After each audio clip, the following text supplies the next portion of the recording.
जय श्री राम भक्तों। आज हम धरती माता की कहानी का स्मरण करेंगे।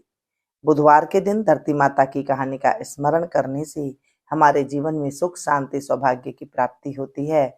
और इसे चाहे तो आप सवा महीने के लिए सुन सकते हैं, इसे चाहे तो आप हर दिन भी सुन सकते हैं और इसका उद्यापन भी हुआ जाता है।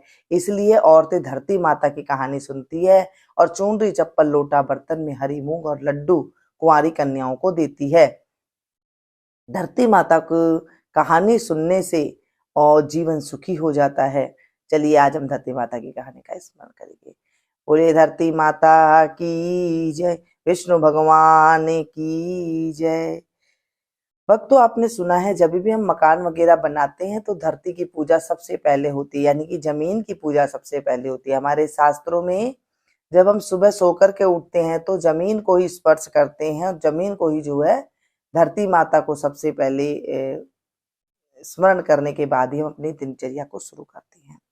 तो धरती की जब हम कहानी सुनते हैं तो हमारे जीवन में शुभ सौभाग्य की प्राप्ति होती है। हमारे शास्त्रों में इसमें काफी सारा वर्णन लिखा गया है। उसका पूजन विधि भी जो है पुराणों में बहुत ज्यादा अधिक वर्णित है। जो भी व्यक्ति सच्चे मन से धरती माता की पूजा करता है उसके पाप, जो बुरे पाप कर्म होती है, उससे मुक्ति मिलती है और धरती माता की कहानी सुनने से व्यक्ति की मनोकामना भी पूर्ण होती है। बोले धरती माता की जय। प्राचीन समय की बात है। एक गांव में एक माँ और उसका बेटा बेटी रहा करते थे। माँ गरीब थी, वह मजदूरी करके अपनी परिवार का पेट भरती थी। धीरे धीरे दिन गुजरते गए और बड़े बच्चे होने लगे। बेटी शादी के योग्य हो गई तब माँ बूढ़ी हो गई। माँ ने अपने बेटे से कहा कि बेटा, तेरी बहन शादी के योग्य हो गई है, इसलिए तेरे जैसा घर भर देखकर उसकी शादी कर देना। ऐसा बोलकर माँ तो कुछ दिन बाद मर गई। उसका भाई गांव गांव घूमा लेकिन बहन के योग्य कोई भी पति नहीं मिला। थक हार गया, वह घूम घूम कर थक गया और एक दिन सोचने लगा कि मेरा जैसा तो इस दुनिया में कोई नहीं है, इसलिए मैं इससे शादी कर लेता हूँ। ऐसा सोचकर वह चुनरी और शादी के लिए सब सामान ले आया। तब उसकी बहन ने पूछा कि भाई, तुम ये सब सामान क्यों लेकर आए हो? तब उसके भाई ने कहा कि बहन, ये सब सामान तुम्हारी शादी के लिए लेकर आया हूँ। गांव वालों ने बहन से कहा कि तुम्हारा भाई तुमसे शादी करने वाला है। तब बहन ने जाकर अपने भाई से पूछा कि भाई, मेरी शादी किससे कर रहे हो? इस पर भाई ने कोई जवाब नहीं दिया। तब बहन सब समझ गई। वह रोने लगी और उसने एक लोटे में जल लिया, चुनरी ली और चप्पल पहनकर जंगल की तरफ चली गई। जंगल में गाय चराने वाले ग्वाल ने उससे पूछा कि तुम कहाँ जा रही हो? तो वह कुछ नहीं बोली।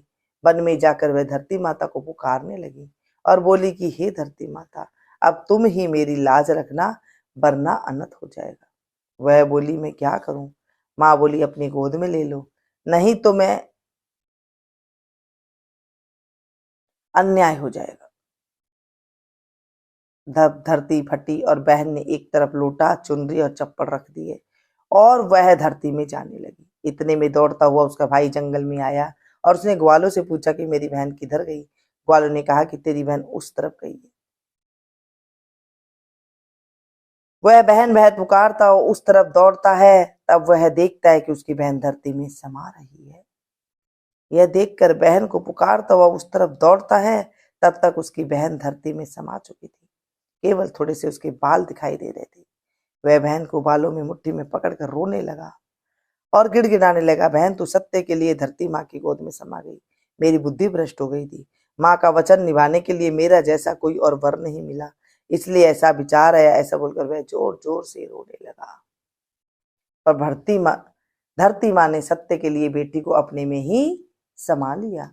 जो बाल बाहर रह गए थे वो दूब बन गए। इसलिए औरतें धरती माता की कहानी सुनती है और चुनरी चप्पल लोटा बर्तन में हरी मूंग और लड्डू कुंवारी कन्या को देती है। जो भी धरती माता की कहानी सुनता है धरती माता उसको सुखी रखेगी। हे धरती माता की कहानी कहने, सुनने और उकारा भरने वाले की सभी को सुखी रखना। बोलो धरती माता की जय। हम कोई भी व्रत त्योहार करते हैं उसमें विनायक जी की कहानी अवश्य सुनी जाती है। विघ्न विनायक श्री गणेश जी की देवताओं को सर्वोच्च स्थान प्राप्त है। गणेश जी को देवताओं का प्रथम पूज्य माना गया है, इसलिए हर त्योहार में व्रत में कथा सुनने के बाद विनायक जी की कहानी हम सुनते हैं। इस व्रत के पुण्य का फल तभी प्राप्त होता है। एक बार गणेश जी छोटे बालक के रूप में चिमटी में चावल और चमचे में दूध लेकर निकले। वो हर किसी से कह रहे थे, कोई मेरी खीर बना दो, कोई मेरी खीर बना दो। वहां पर एक बुढ़िया माई बैठी थी, उसने कहा कि ला मैं बेटा बना दूं। वह छोटा सा बर्तन चढ़ाने लगी तो गणेश जी ने कहा कि दादी माँ, छोटी सी भगोनी मत चढ़ाओ, तुम्हारे घर में जो सबसे बड़ा बर्तन है उसे चढ़ाओ। बुढ़िया माई ने गणेश जी के मन रखने के लिए बड़ा बर्तन चढ़ा दिया।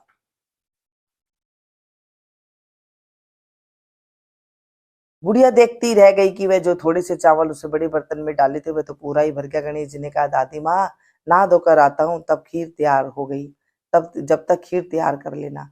जब खीर तैयार हो गई तो बुढ़िया माई ने पोते पोती खीर बन खाने के लिए रोने लगी। बुढ़िया माई ने कहा कि गणेश जी महाराज तेरे भोग लगाना कहकर चूल्हे की थोड़ी सी खीर डाली और कटोरी में भरकर बच्चों को दे दी। बुढ़िया की पड़ोसन ऊपर छत से देख रही थी तो बुढ़िया माई ने सोचा कि ये चुगली कर देगी, इसलिए एक कटोरा भर के उसे भी पकड़ा देती हूँ। बेटे बहू ने भी चुपके से एक कटोरी खीर ले जाकर खाई और कटोरा चक्के के नीचे छुपा दिया। अभी भी गणेश जी नहाकर नहीं आए थे और बुढ़िया को भी भूख लग रही थी, तो वह भी एक कटोरे में खीर डालकर किवाड़ के पीछे बैठकर एक बार फिर कहा कि गणेश जी महाराज आपके भोग लगो। यह कहकर खाना शुरू कर दिया। तभी गणेश जी आ गए। बुढ़िया माई ने कहा कि आजा रे गणेश, खीर खा ले, मैं तो तेरे ही इंतजार कर रही थी। तो गणेश जी ने कहा, दादी माँ मैंने तो खीर पहले ही खा ली। बुढ़िया ने कहा कि कब खाई? गणेश जी ने कहा, जब तेरे पोते पोती ने खाई तब खाई थी, जब तेरी पड़ोसन ने खाई तब खाई थी, और जब तेरी बहू ने खाई थी तभी भी खाई थी, और अब तूने खाई तो मेरा पेट पूरा ही भर गया। बुढ़िया माई ने कहा, बेटा तेरी सारी बातें सच है, लेकिन बहू बेचारी तो सुबह से काम में लग रही है, तो फिर उसने खीर कब खाई? गणेश जी महाराज ने कहा, चक्की के नीचे देख जूठा कटोरा पड़ा है, तूने तो मेरे भोग तो लगाया, वह तो बिना भोग के ही खा गई। बुढ़िया ने कहा, बेटा घर की बात घर में ही रहने दो, अब बताओ बची हुई खीर का क्या करूं? गणेश जी ने कहा, नगरी को जिमा दो। बुढ़िया माई ने पूरी नगरी को जिमा दी, फिर भी बर्तन खाली नहीं हुआ। जब राजा की यह बात पता चली तो राजा ने बुढ़िया को बुलाया और कहा कि क्यों रे बुढ़िया, ऐसा बर्तन तेरे घर में कहाँ से आया? ऐसा बर्तन तो राजा महल में होना चाहिए। बुढ़िया ने कहा, राजा जी इस बर्तन को आप ले लो। राजा जी ने खीर के बर्तन महल में मंगा लिया। लाते ही खीर में कीड़े मकोड़े बिच्छू कंचले हो गए और दुर्गंध आने लगी। यह देखकर राजा ने बुढ़िया से कहा, बुढ़िया बर्तन वापस ले जा, जा तुझे हमने दिया। बुढ़िया ने कहा कि राजा जी आप देते तो पहले ही कभी दे देते, यह बर्तन तो मुझे मेरे गणेश जी ने दिया है। बुढ़िया ने बर्तन वापस लिया तो लेते ही सुगंधित खीर हो गई। घर आकर बुढ़िया ने गणेश जी से कहा कि बची हुई खीर का क्या करें? गणेश जी ने कहा कि बची हुई खीर को झोपड़ी के कोने में खड्डा खोद कर गाड़ दे, उस जगह सुबह उठकर वापस कूदेगी तो धन के 2 चरे मिलेंगे। ऐसा कहकर गणेश जी अंतर ध्यान हो गए। जाते समय झोपड़ी को लात मारते हुए गए। झोपड़ी की जगह पर पूरा महल हो गया। सुबह बहू ने फावड़ा लेकर पूरे घर को खोद दिया तो कुछ भी नहीं मिला। बहू ने कहा कि सासू जी थारा गणेश जी झूठा है। सास ने कहा कि बहू मेरो गणेश झूठो नहीं है, ला मैं देखूं। वह सुई लेकर खोदने लगी तो टन टन करती 2 धन के चरे निकल आई। बहू ने कहा, सासू जी गणेश जी तो साचो है। सास ने कहा, गणेश जी तो भावनाओं का भूखा है। हे गजानन गणेश जी महाराज, जैसे आपने बुढ़िया को दिया वैसे सबको देना। विनायक जी की कहानी सुनने वाले को, कार्य बनने वाले को, और आप आस पास को सुनने वाले को सबको देना, हो कार्य बनने वाले को देना। बोले गणेश जी महाराज की जय। हे प्रभु, हे धरती माता, आज हमने आपकी कहानी सुनी, गणेश जी की कहानी सुनी। इस कहानी में कोई त्रुटि हो गई तो बहुत बच्ची समझकर माफ कर देना।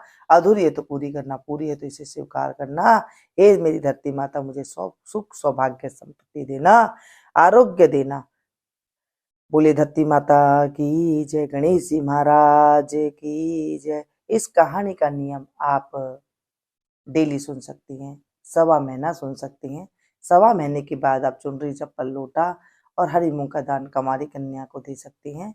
कंवारी कन्या को घर में भोजन करा करके ये सामग्री आप दे सकते हैं, या फिर ऐसे ही निकाल करके भी आप किसी कन्याओं को दे सकती हैं। इस तरह से इसका नियम है। आप इसे 1.25 साल तक भी सुन सकते हैं। डेली आप कथा को सुन लें, सिर्फ हाथ में थोड़ा सा मूंग लेकर के सुन सकते हैं, थोड़ा सा दूब लेकर के सुन सकते हैं, मतलब कुछ भी आप लेकर के सुनिए, कुछ भी नहीं तो आप ऐसे भी सुन सकते हैं। लोटा जल में लेकर के आप पानी कथा को सुन ले, उसके बाद उस जल को आप किसी भी पौधे में सींच सकते हैं। ये थी आज की धरती माता की कहानी। मिलती हूँ फिर से एक नई वीडियो में नई जानकारी के साथ। कथा पसंद आई हो तो एक लाइक दे करके जरूर जाइएगा। अपनों के साथ भी इस कथा को सुनाइएगा, शेयर कीजिएगा, ताकि आपको भी कथा सुनाने का फल मिल सके।